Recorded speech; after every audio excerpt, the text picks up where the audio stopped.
Alasan bergelembung di minuman isotonik.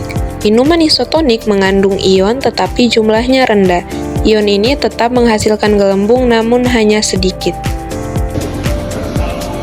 Di dalam larutan lemon, reaksinya sama seperti saat dicoba dengan larutan sebelumnya, terdapat sedikit gelembung di dalam larutan. Alasan bergelembungnya di larutan lemon. Nah, alasannya hampir sama seperti larutan sebelumnya. Larutan lemon hanya mengandung sedikit ion, jadi daya hantarnya lemah dan gelembungnya yang muncul tidak terlalu banyak. Kita lanjut pada larutan cuka.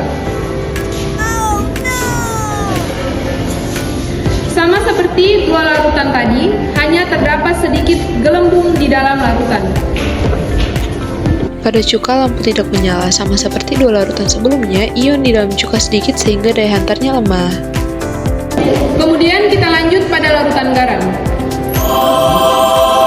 Dapat dilihat rangkaiannya menyala. Ini membuktikan bahwa larutan garam merupakan larutan elektronik kuat karena mengandung ion-ion yang bebas bergerak dan dapat menghantarkan listrik.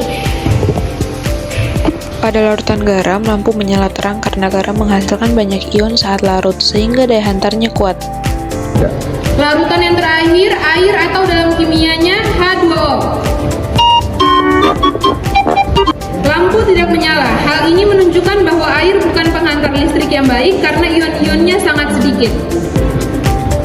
Dari seluruh percobaan uji daya hantar listrik dapat disimpulkan larutan yang mengandung banyak ion dapat menghantarkan listrik dan menyalakan lampu, sementara air murni atau larutan kovalen tanpa ion tidak dapat menghantarkan listrik dengan baik.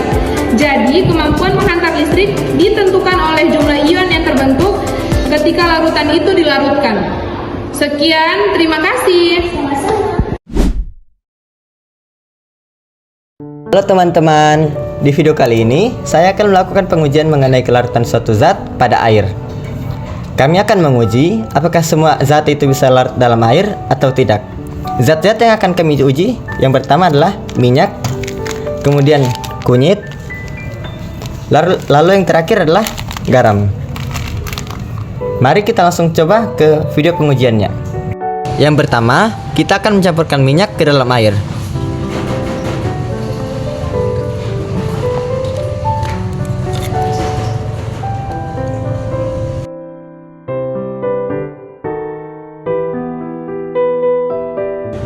Saat minyak dicampurkan ke dalam air, minyak tidak larut dan akan mengapung di permukaan.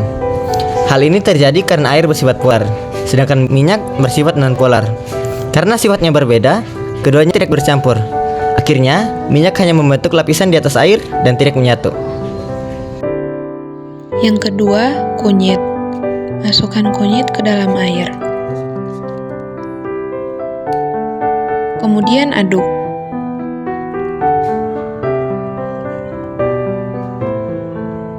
Kunyit mengandung kurkumin, yaitu senyawa utama yang memberi warna kuning pada kunyit.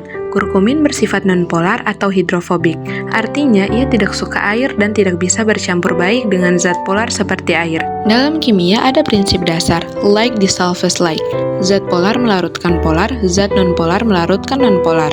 Karena kurkumin nonpolar bertemu air polar, maka kelarutannya sangat rendah. Itu sebabnya kunyit hanya memberi sedikit warna ke air, tapi tidak benar-benar larut, sehingga mengendap di bawah setelah didiamkan.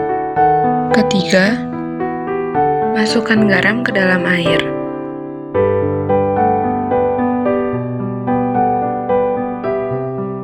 Lalu aduk hingga terlarut di dalam air. Nah, ini sudah larut.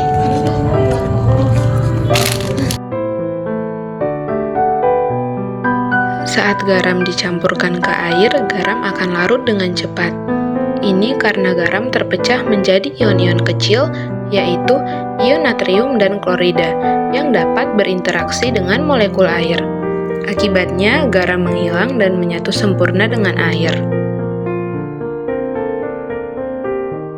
Kesimpulannya, tidak semua zat bisa larut ke dalam air, hanya yang bersifat ionik atau dapat berinteraksi dengan air, yang akan larut dengan baik, sedangkan zat yang bersifat nonpolar umumnya tidak larut. Karena itu, hasil uji kelarutan setiap zat bisa berbeda sesuai dengan sifat kimianya.